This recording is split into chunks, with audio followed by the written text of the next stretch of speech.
నమస్కారం ఫ్రెండ్స్, మనము main stream media, social మీడియాలో ట్రంప్పై జనరేట్ అవుతున్న వీడియోస్, సమాచారం ట్రంప్ని ఒక పిచ్చివాడిలా డిపిక్ట్ చేస్తూ అన్ని దేశాలు కలిసి అమెరికా పని పడుతున్నట్టు భయంకరమైన ప్రచారం చేస్తున్నారు. అసలు వీళ్లకు తెలివి ఉందా లేదా అతి తెలివితో వ్యవహరిస్తున్నారా? ఈ విషయం చాలా ఇంపార్టెంట్. ట్రంప్ పిచ్చివాడా కాదా అది తర్వాత విషయం, కానీ వీళ్లకు ఎంత పిచ్చి ముదిరింది అనేది మనం అర్థం చేసుకోవాలి. అమెరికా ఇరిటేట్ కావడానికి అమెరికా రెస్పాన్సిబులా, భారతదేశం రెస్పాన్సిబులా? ఇది మనం స్పష్టంగా తెలుసుకోవాలి.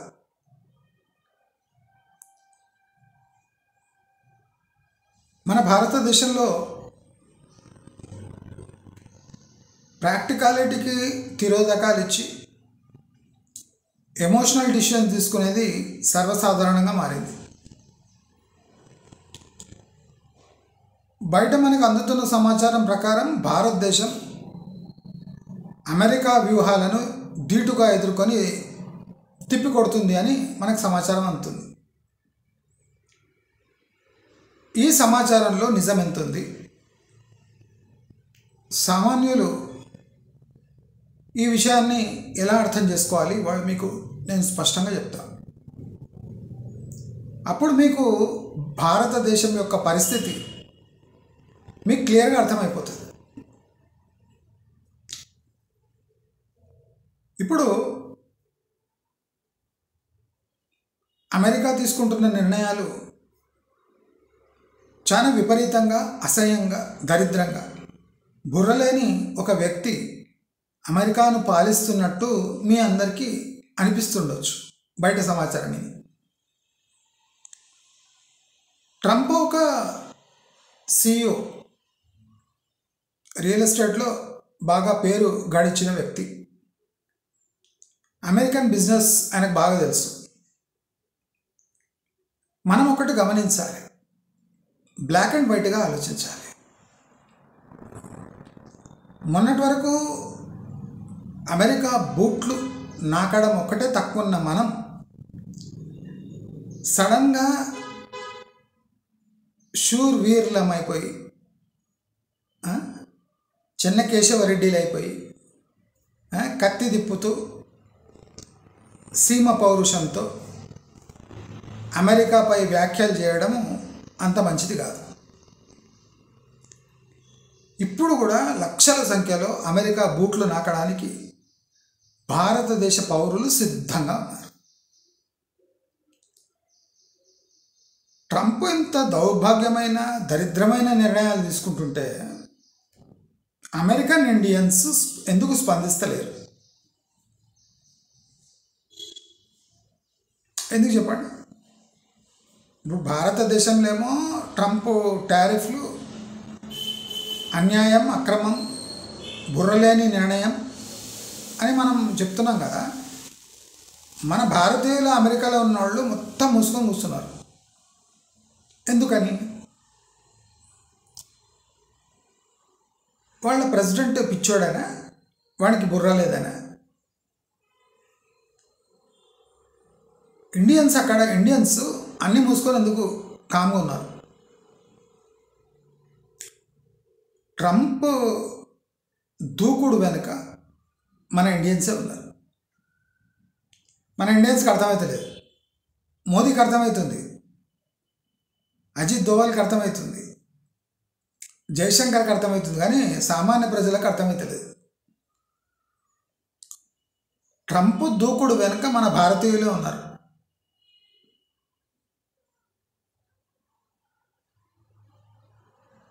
ట్రంప్ నిర్ణయాల వెనుక మన భారత సంతతియే కారణం.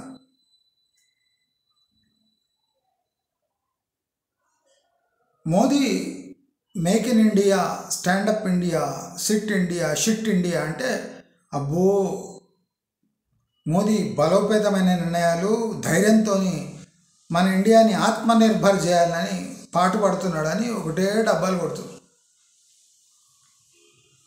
మరి సేమ్ జిరాక్స్ కాపీ ట్రంప్ చేస్తుండ అక్కడ అమెరికాలో. అమెరికా మనకన్నా ధనిక దేశము, బాగా హోల్డ్ ఉన్న దేశము, డాలర్ కలిగిన దేశం. తొక్కల భారతదేశమే ఈ నిర్ణయం తీసుకున్నప్పుడు ట్రంప్ తీసుకున్న దాంట్లో తప్పేముంది? భారతదేశం ఆత్మనిర్భర్ భారత్ అని మోదీ అంటున్నాడు కదా. మోదీ ఆత్మనిర్భర్ భారత్ స్టార్ట్ చేసే ముందు అసలు గ్రౌండ్ వర్క్ చేసిండా? నోటు దూలు ఎక్కువై stand up India, start in India, startup India అని నోటికి వచ్చినట్టు వాగిండా, లేదా మన గ్రౌండ్ వర్క్ చేసిండా? అంటే ఏ గ్రౌండ్ వర్క్ చేయకుండా నోటికి వచ్చినట్టు వాగిండు ఫస్ట్. దానివల్ల ఏమైంది?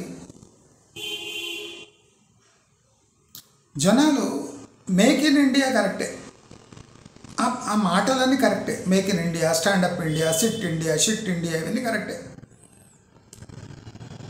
ఇక్కడ మేక్ ఇన్ ఇండియా చేస్తే, మేక్ ఇన్ ఇండియా చేసినాం అనుకోండి, అది భారతదేశంలో అమ్ముడు పోతే అది ఓకే.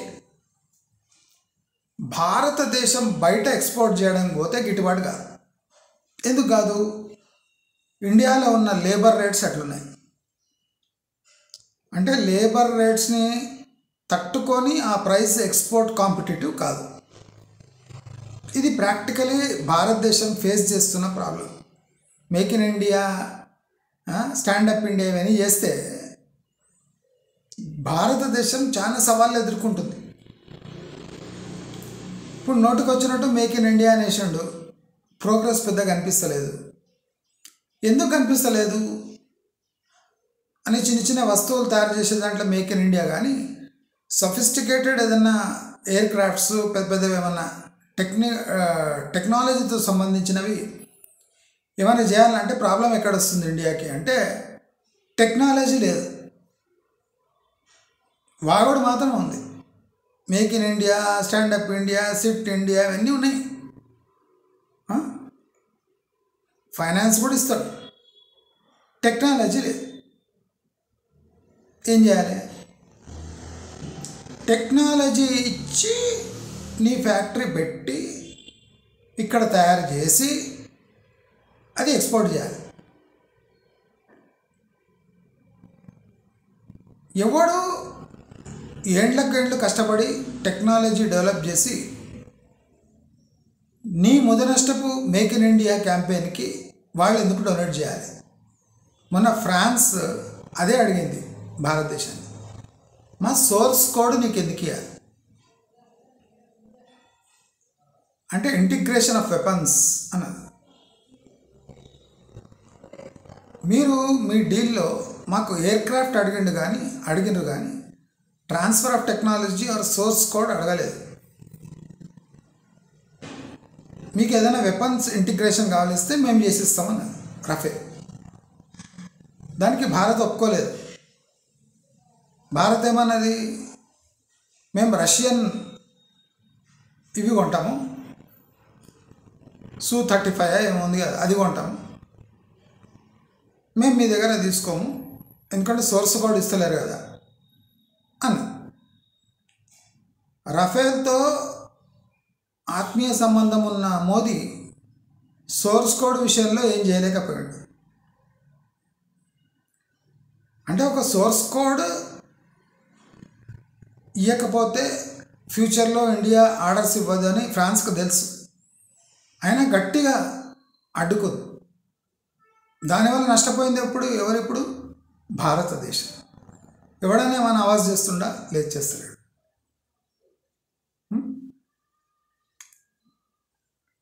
ఇప్పుడు అమెరికన్ లేదా బ్రిటిష్ యుద్ధ విమానాలు ఉన్నాయి. అవి డేంజరే ఏ కంట్రీకైనా, ఎందుకంటే ఎప్పుడైనా వాళ్ళు కిల్ స్విచ్ ఉంటుంది, అది ఆన్ చేస్తే ఆ ఎయిర్క్రాఫ్ట్గా సరిగ్గా పనిచేయదు, అంటే ఎఫిషియెంట్గా పనిచేయదు. సో కిల్ స్విచ్లు పెట్టుకొని వేరే దేశానికి అమ్మాలంటే కష్టం.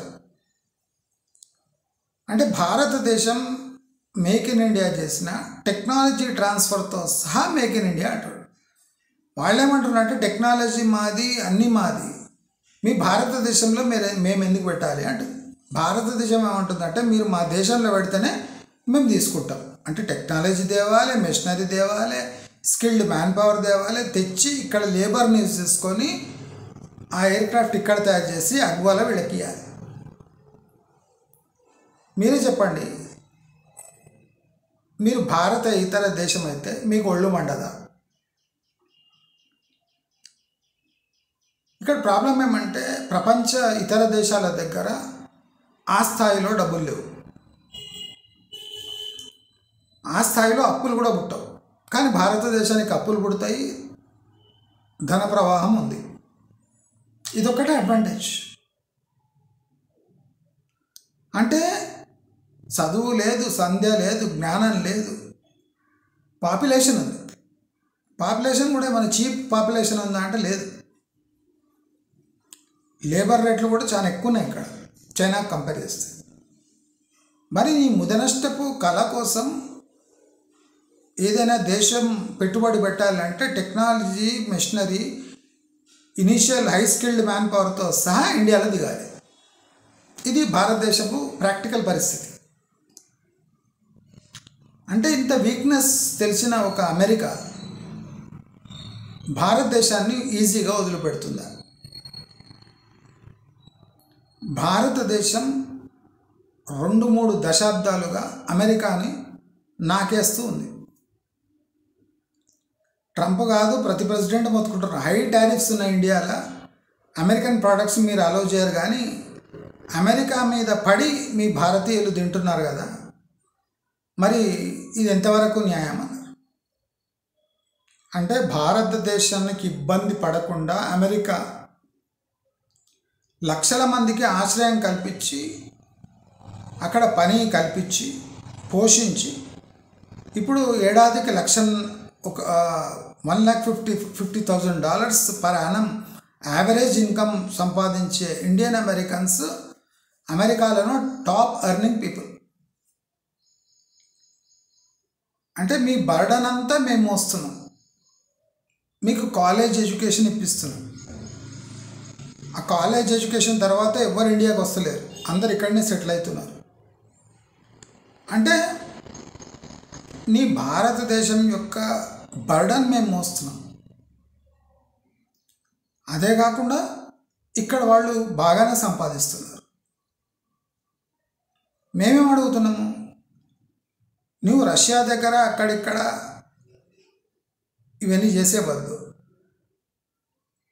మాకు కొద్దిగా ప్రయారిటీ అంటున్నారు.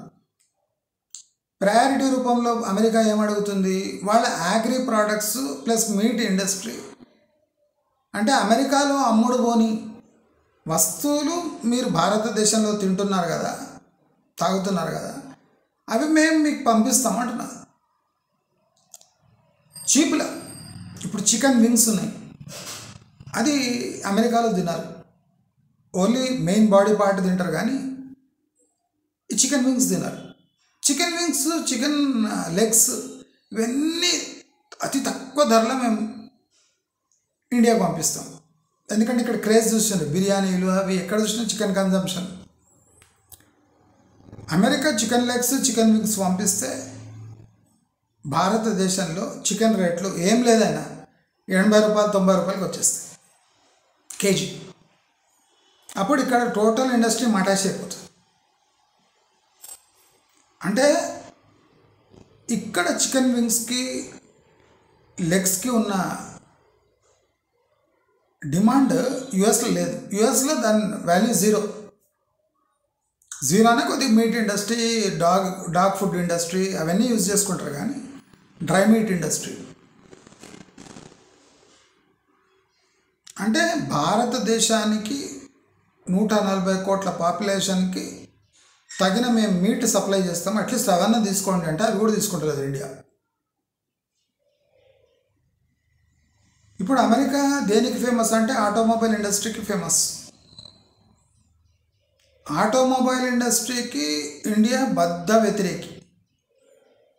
ఏదైనా కార్ అమెరికా నుంచి దిగిందంటే 100%, 150% టారిఫ్ పెడుతుంది. ఎందుకంటే కార్లు ఈజ్ ఎ లగ్జరీ ఐటమ్ కనుక, లగ్జరీ ఇండియాలో లగ్జరీ కనుక దానికి హెవీ టారిఫ్ ఉంటుంది. మరి మనం మన బజాజ్ అవి ఇవి కైనెటిక్ అన్నీ ఎక్స్పోర్ట్ చేస్తున్నాం. కొన్ని అమెరికా కూడా పోతున్నాయి. అంటే భారతదేశం అమెరికాను వాడుకొని గత 2-3 దశాబ్దాలుగా కొనసాగుతూ ఉంది. అమెరికన్లకు ఆశయం అంటే ఏదో రోజు 140 కోట్ల మార్కెట్ మన చేతికి దక్కుతుంది, అక్కడ మనము బలపడవచ్చు అనే ఒక సదుద్దేశమే ఉంది అమెరికాకు. ఎందుకంటే అమెరికాకు ఆప్షన్స్ తక్కువ ఉన్నాయి. ఇంత పాపులేషన్ ఉండి ఇప్పుడు చైనాకైతే ఎక్స్పోర్ట్ చేయలేదు కదా అమెరికా. ఎక్స్పోర్ట్ చేస్తుంది కూడా అవి టాలీ అవుతలేదు. ట్రేడ్ సర్ప్లస్ ఉంది చైనా అమెరికా కంపేర్ చేస్తే, కానీ ఇండియా డెఫిసిట్లు ఉంది. అయితే వాళ్ళు ఏమంటున్నారంటే మీకు అంటే మీ పీపుల్ బిలో పవర్టీ లైన్ ఉన్న వాళ్ళకు మేము మా దగ్గర ఎక్సెస్ ఉన్న కార్న్, వీట్, మీట్ ఇవన్నీ సప్లై చేస్తాము, మీరు జస్ట్ గేట్ ఓపెన్ చేయండి అంటారు. మీరు క్వాలిటీ బాగలేకపోతే రిజెక్ట్ చేయొచ్చు. క్వాలిటీ మంచిగా ఉన్నాక ఎందుకు కొంటలేరు? ఎందుకంటే ఇక్కడ సబ్సిడీలు, రైతు బంధులు, రైతు బీమాలు, రైతు భరోసాలు, ఫర్టిలైజర్ సబ్సిడీ. అంటే ఇక్కడ ఓట్లు పడాలంటే రైతులు సేఫ్గా ఉండాలి. రైతులు ఏ రేటుకి అమ్మినా ఇక్కడ ప్రజలు తిని చావాలి, కానీ అమెరికన్ గేట్స్ ఓపెన్ చేయరు. ఇక్కడ పొలిటికల్ అంబిషన్స్, పొలిటికల్ కంపల్షన్స్ ఎక్కువ ఉన్నాయి.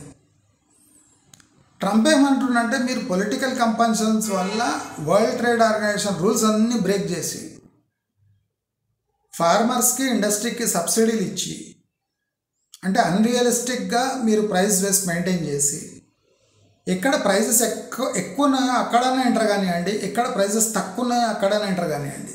అంటే 2 గేట్లు క్లోజ్ చేసుకొని ఇండియా చల్లగా లాకేసుకొని కూర్చున్నది. ట్రంప్కు తిక్కరేయింది. మీకు H1B వీసాలు ఇవ్వాలి, వాడు ఇక్కడ వచ్చి బాగా సంపాదించుకొని ఇండ్లు కట్టుకొని సెటిల్ అవుతున్నారు. మా వాళ్ళ పొట్ట కొడుతూనే ఉన్నారు. అంటే మా వాళ్ళకు జాబ్ లేకుండా మీ వాళ్ళకు జాబ్ ఇచ్చి పెంచి పోషిస్తే ఇవాళ మాకు దక్కిందేమి అని హిస్టారికల్ క్వశ్చన్ అడుగుతుంది అమెరికా. ఏం తప్పు అడుగుతలేదు. భారతదేశం అమెరికా చెప్పిన దానికన్నా 10 రెట్లు క్రూరంగా ఉంది. మన దగ్గర H1B వీసా రిజెక్ట్ అయితే మనం అంతా అల్లాడిపోతామే. మరి మీరు 2-3 దశాబ్దాలుగా మీ గేట్లన్నీ లాకేసుకొని మీకు ఇష్టం వచ్చిన వాళ్ళని పంపించేసి మీ బర్డన్ అంతా తగ్గించుకొని అక్కడి నుంచి సంపాదించిన డబ్బంతా మనం డాలర్ రూపంలో ఇండియాకి రప్పించుకొని ఇక్కడ రియల్ ఎస్టేట్ డెవలప్ అవుతుంటే అక్కడ రియల్ ఎస్టేట్ పడిపోతుంది. అంటే పెట్టుబడి అక్కడ సంపాదించిన డబ్బు అక్కడ కూడా ఖర్చు చేస్తలేరు. ఇండియన్స్ ఏం చేస్తున్నారు, అక్కడ సంపాదించిన డబ్బు ఇండియాలో రియల్ ఎస్టేట్లో పెడుతున్నారు. అంటే దారుణం మీద దారుణం, దారుణం మీద దారుణం. అంటే అమెరికాపై అనుమానాలు ఉన్నాయంటే ఉన్నాయి. వాళ్ళేం తక్కువ లేరు. అమెరికన్స్ క్యాపిటలిస్ట్ వాళ్ళు, డెమోక్రాట్స్ కాదు వాళ్ళు. సోషలిజం అనేది పదం లేదు వాళ్ళ దగ్గర. సో బ్లాక్ అండ్ వైట్గా డీల్ చేస్తారు వాళ్ళు ఆఫ్రికాకు కూడా ఎక్స్పోర్ట్ చేయొచ్చు, కానీ డబ్బులు లేవు ఆఫ్రికా దగ్గర. డబ్బులున్న ఏకైక సౌత్ ఏషియన్ కంట్రీ అంటే India. Highest population, cost of high inflation ఉంది. అయినా మోదీ తిష్ట వేసుకొని కూర్చున్నాడు, పూటకో కథ చెప్పుకుంటూ కూర్చున్నాడు. అది అమెరికా గమనించింది. మోదీ ఇంత వీక్ వికెట్ మీద ఉండి అంత పెద్ద పెద్ద మాటలు మాట్లాడుతుండు, ఇప్పుడు రష్యన్ ఆయిల్ కొనకపోతే రష్యా యుద్ధంలో ఒక వారం కూడా నిలబడదు. ఆ ఆయిల్ కొంటుంది భారతదేశం. ఇప్పుడు యుక్రెయిన్ ఈ నాటో పరం కావద్దు అంటే యూరోపియన్ నేషన్లో ఒక భాగం కావద్దు అనేది పుటిన్ ఆకాంక్ష. అంటే ఆ ఆకాంక్షను నెరవేర్చడానికి ఇండియా తోడ్పడుతుంది. అందుకోసం ఇండియాపై విరుచుకుపడుతుంది ట్రంప్. అసలు ఈ ట్రంప్కు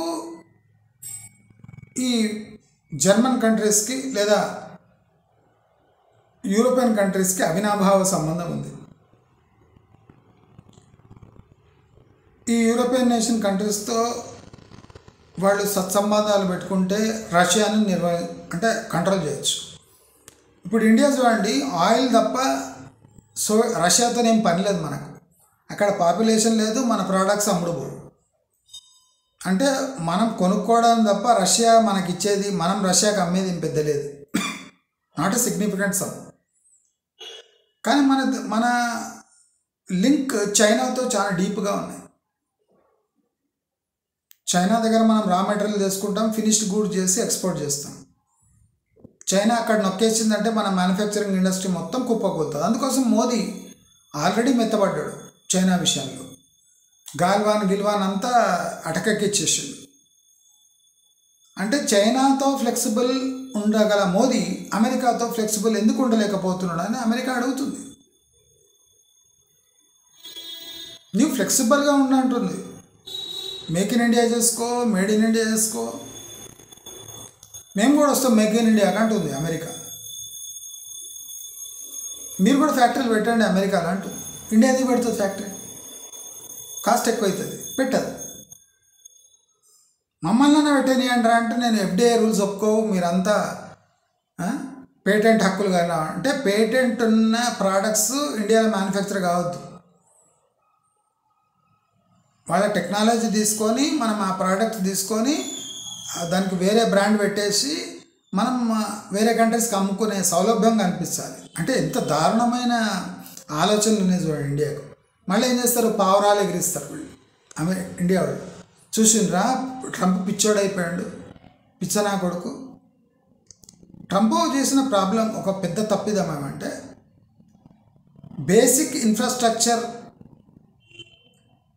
లేబర్ రేట్స్ కంట్రోల్లో పెట్టకుంటే అమెరికాకు ఎవ్వడు వచ్చి ఫ్యాక్టరీలు పెట్టరు. మెగా ఫ్యాక్టరీలు పెట్టవచ్చు అంటే రోబోటిక్ రన్ లేదా ఆటోమేటిక్ ఫంక్షన్ అయ్యే ఫ్యాక్టరీస్ పెట్టవచ్చు. కానీ లేబర్ ఇంటెన్సివ్ ఫ్యాక్టరీస్ అమెరికాలో ప్రపంచంలో ఏ దేశం వచ్చినా పెట్టలేదు.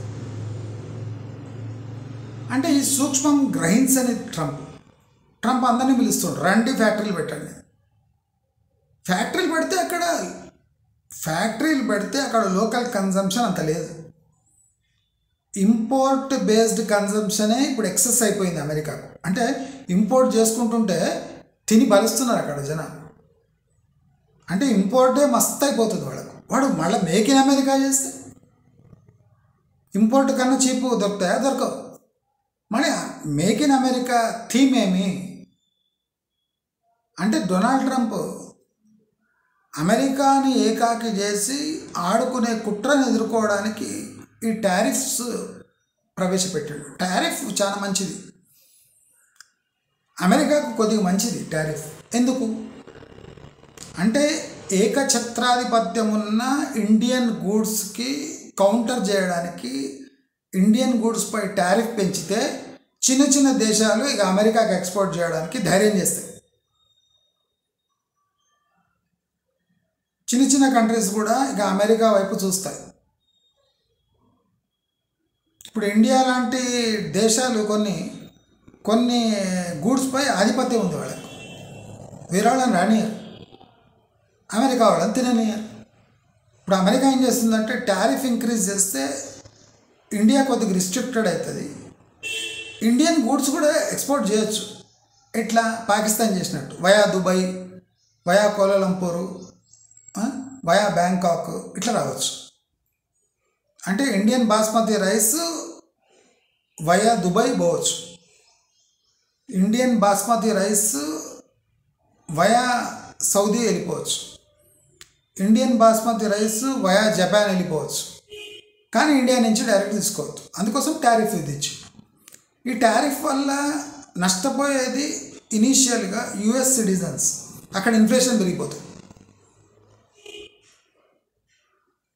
ట్రంప్కు మోదీ కన్నా 100 రెట్ల కష్టాలు ఎక్కువ ఉన్నాయి. మోదీ స్పీచ్లు దంచి 140 కోట్ల ప్రజలను బురిడి కొట్టించగలడు, కానీ ట్రంప్ అలా చేయలేడు. ఏదైనా అప్పటిదప్పుడు సమాధానం ఇవ్వాలి, అప్పటిదప్పుడు ప్రూవ్ కావాలి. క్యాపిటలిస్టిక్ కంట్రీ కదా, నువ్వు తీసుకున్న నిర్ణయాలు 3 నెలల్లో ప్రూవ్ అయిపోవాలి. మన దగ్గర అట్లా కాదు, 5 ఏళ్లలో ప్రూవ్ కావాలి. ప్రూవ్ కాకపోయినా ఇంకో 5 ఏళ్ళు ఇస్తారు ప్రూవ్ చేసుకోవడానికి. ట్రంప్కి అట్లా కాదు, 3 నెలలు టైం ఉంటుంది. ఆ 3 నెలలు మనం వీక్తావా పీకు, లేకపోతే నిన్నే వీకేస్తామంటారు. అంటే అంత ప్రమాదకర స్థితిలో ట్రంప్ ఉండి కూడా తమ దేశం కోసం నిర్ణయాలు తీసుకుంటే ప్రపంచ దేశాలంతా కలిసి ట్రంప్ను నవ్వులపాలు చేసి భారతదేశం లాంటి శాంతిప్రియ దేశాన్ని నువ్వు అనవసరంగా గెలుకుతున్నావు అని చెప్పి ఈ బ్యాక్ ఎండ్లో మోదీలు ఈ రష్యాలు చేసే పనులు ఎవరికి కనిపిస్తలేదు. ఇప్పుడు యూరోప్ని రష్యా కంట్రోల్ చేస్తుంది. ఎట్లా అంటే గ్యాస్ షిప్మెంట్స్ అన్నీ క్లోజ్ చేసి పరిస్థితి, ఒక్క నొక్కితే మొత్తం క్లోజ్ అవుతాయి. చలికి చచ్చిపోతారు యూరోప్లో. ఆ వీక్నెస్ రష్యాకి తెలుసు. మరి అమెరికా అట్లా ఏమన్నా నొక్కగలదు? ఏం నొక్కలేదు. ఇప్పుడు యుక్రెయిన్ నుంచి చాలా ఎడిబుల్ ఆయిల్, వీట్, కార్న్ ఈ షిప్మెంట్స్ అన్నీ యుక్రెయిన్. అందుకోసం రష్యా ఏం చేసింది, యుక్రెయిన్పై దాడి చేసి అవన్నీ ఆపేసి. యుక్రెయిన్లో పెద్ద ఎయిర్క్రాఫ్ట్ ఇండస్ట్రీస్ ఉన్నాయి, అన్నీ చచ్చిపడ్డాయి. కొన్ని అమెరికన్ ప్లేన్స్ యుక్రెయిన్లో కూడా తయారవుతుండే, అవి కూడా చచ్చిపడ్డాయి. అంటే అమెరికా పవిత్రమైన కంట్రీ అని కాదు, అమెరికా తాను తీసుకుంటున్న నిర్ణయాలు విధిలేక తీసుకుంటున్నాయి. రాజకీయ పరంగా, ఆర్థిక పరంగా, సామాజిక పరంగా ఈ చర్యలు తీసుకోకపోతే రేపు అమెరికన్ల చేతిలో ఉండదు. అలాంటి పరిస్థితులు అమెరికాలో నెలకొన్నాయి కనుక ట్రంప్ తన జాతీయవాదం బాగా వినిపించి, ఇప్పుడు మోదీ జాతీయవాదం వినిపిస్తే మోదీ దేశభక్తుడు, ఆ భక్తుడు, ఈ భక్తుడు. ట్రంప్ తన జాతీయవాదం వినిపిస్తే దేశద్రోహి. ఇది ఎంతవరకు కరెక్ట్? ట్రంప్ ఇటువంటి నిర్ణయాలు తీసుకున్న వెనుక అక్కడ భారతీయులే ప్రోత్సహించారు మోదీ. ఎందుకంటే ఈ ఇండియన్ నా కొడుకులు కుప్పలు తిప్పలు వస్తే అసలు మా దగ్గర ఉన్న జాబ్స్ మా పిల్లలకు జాబ్స్ రావని భయం పడదు. అందుకోసం ట్రంప్ను ఉసిగొల్పిందే భారత సంతతికి చెందిన వాళ్ళు. వాళ్ళ పిల్లలకు జాబ్స్ దక్కాలంటే ఈ ఇండియన్స్ మైగ్రేట్ కావద్దు. భారతదేశం కన్నా తక్కువ రేట్లో వేరే దేశాలు ఇవ్వడానికి రెడీగా ఉన్నాయి కనుక ట్రంప్ ఏం చేసిండు, ఫిల్టర్ చేసి మెక్సికోకు, ఇండియాకు కొద్దిగా గ్యాప్ పెంచిండు. మెక్సికోకు ప్రిఫరెన్సెస్, ఎందుకంటే బార్డర్ ఉన్న దేశం, చీప్ లేబర్. మెక్సికో అంటే చీప్ లేబర్, ఎప్పుడైనా తరిమేయచ్చు, గేట్లు తీసి మెక్సికోలో తరిమేయచ్చు. ఇండియన్స్ అట్లా తరమడానికి రాదు. వానికి ప్రాపర్ వీసా, H1B వీసా, అటగోల్ వీసాలు. అసలు బయట జరుగుతున్న తంతుకు ప్రాక్టికలీ ఎవరు రెస్పాన్సిబుల్ అంటే రష్యా, ఇండియా లాంటి దేశాలే. China, Russia, India. అసలు చైనా అంత పెద్ద భాగస్వామి కాదు, కానీ రష్యా, ఇండియాలు కలిపి ఈ టోటల్ ట్రేడ్ దీన్ని అంతా మొత్తం నాశనం చేస్తారు. దయచేసి అందరూ ఈ సూక్ష్మాలు గమనించాలి. నీ దేశభక్తి వేరే దేశభక్తి పిచ్చి అనే కాన్సెప్ట్ మన ఇండియన్ మైండ్స్లో దూర్చి అసలు మన పిల్లల సెక్యూరిటీనే అగమ్యగోచరంగా మార్చేది. చూడండి, ఇప్పుడు ట్రంప్కు తిక్కరేగితే మొత్తం ఇండియన్స్, అక్కడ వర్కింగ్ ఇండియన్స్ వాళ్ళని తొక్కి పారేస్తారు. అప్పుడు ఎవరు బాధపడతారు? మోదీకి బాధ ఏం లేదు, వాళ్ళంతా తిరిగి వస్తే మోదీకి ఏం బాధ లేదు. బాధ ఎవరికి ఉంది? మిడిల్ క్లాస్ ఇండియన్స్కి ఉంది. ఇక్కడ ఫ్యాక్టరీలు పెట్టిన వందల ఫ్యాక్టరీలు, గార్మెంట్ ఫ్యాక్టరీస్ యజమానులు వణికిపోతున్నారు. 60% to 70% ఫ్యాక్టరీలు క్లోజ్ అవుతాయి. లక్షల మంది ఎంప్లాయ్మెంట్ పోతుంది. దాంతో ఎవరికి దెబ్బ తెలుసా ఎక్కువ? సౌత్ ఇండియన్స్కి దెబ్బ ఎక్కువ. ఎందుకంటే గార్మెంట్ ఫ్యాక్టరీస్ మ్యాక్సిమం సౌత్ ఇండియాలో ఉన్నాయి. మోదీకి ఏమైంది? ఉత్తరప్రదేశ్, కొద్దిగా పంజాబ్ తప్ప పెద్ద పెద్ద గార్మెంట్ ఫ్యాక్టరీస్ ఏం లేవు. ఢిల్లీ, నోయిడా, పంజాబ్, మనకి ఏం పోతలే. నష్టపోయేదేమి సౌత్ ఇండియా. నష్టపోయేది ఎవరు? Educated unemployed youth. దయచేసి అందరూ మొన్నటి వరకు అమెరికా భజన చేస్తున్నాడు, సడన్గా సోషల్ మీడియా ప్రభావంతో ట్రంప్ పిచ్చివాడు, తిక్కనా కొడుకు. ట్రంప్ అంత అనాలోచిత నిర్ణయాలు తీసుకోడు కదా, రీసెర్చ్ బేస్డే తీసుకొని ఉంటాడు. అమెరికాని అందరూ ఎందుకు తిట్టుకుంటున్నారంటే అమెరికా అప్పట్లాగా బలమైన దేశం కాదు ఇప్పుడు. కనుక ఎవడైనా రాళ్ళు తీసుకొని అమెరికాపై విసురుతున్నారు. కానీ ప్రాక్టికల్గా ఇండియాలో అమెరికా కన్నా దారుణమైన స్థితులు ఇంకో 6 నెలలుగా ఇలా కొనసాగితే భయంకరమైన స్థితులు మనం ఇండియాలో చూడవచ్చు. అర్థమవుతుందా? పాలిటీషియన్స్కి మనకు ఏ రక్త సంబంధము లేదు. Make in India, stand up, stay, sit, sleep in India ఇవన్నీ చేస్తుంటే మనం ఇవన్నీ గిమిక్కులు 5 ఏళ్ళుగా అంటున్నాం. ప్రతి ఒక్కడిని టెక్నాలజీ తీసుకొని రా, పెట్టాబేడ సర్దుకొని రా. ఇప్పుడు ఫాక్స్కాన్ ఏమైంది? చైనాకి వెళ్ళిపోయింది. మళ్ళీ యాపిల్ ఏం చేస్తుంది?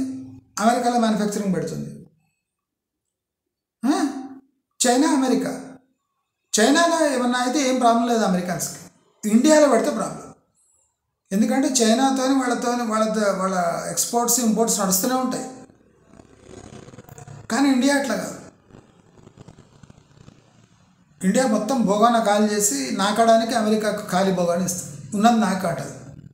అగ్రరాజ్యమైన అమెరికాకి ఇట్లా ఇన్సల్ట్ చేస్తే అది ఊరుకుంటుందా? నొక్కుతుంది. దానికి చేతగా కాకుండా ఇండియాపై చర్యలు తీసుకుంటుంది. అది మనం గమనించాలి.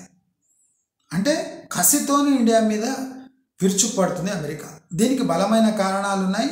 దానికి ముఖ్య కారణం భారతదేశపు యాటిట్యూడ్, ఇంప్రాక్టికాలిటీ, ప్లస్ ఫేవరెటిజం, ప్లస్ తన దగ్గర ఉన్న 140 కోట్ల పాపులేషన్ దగ్గర పెట్టుకొని విర్రవీగుతున్న భారతదేశాన్ని కొన్ని నెలలైనా గుణపాఠం నేర్పియాలి, అమెరికా రుచి చూపించాలి అని డొనాల్డ్ ట్రంప్ సిద్ధమయ్యే ఇలాంటి చర్యలు తీసుకుంటున్నాడు అని అందరూ భారతీయులు అర్థం చేసుకొని తగు నిర్ణయాలు తీసుకుంటారని ఆశిస్తూ నమస్కారం.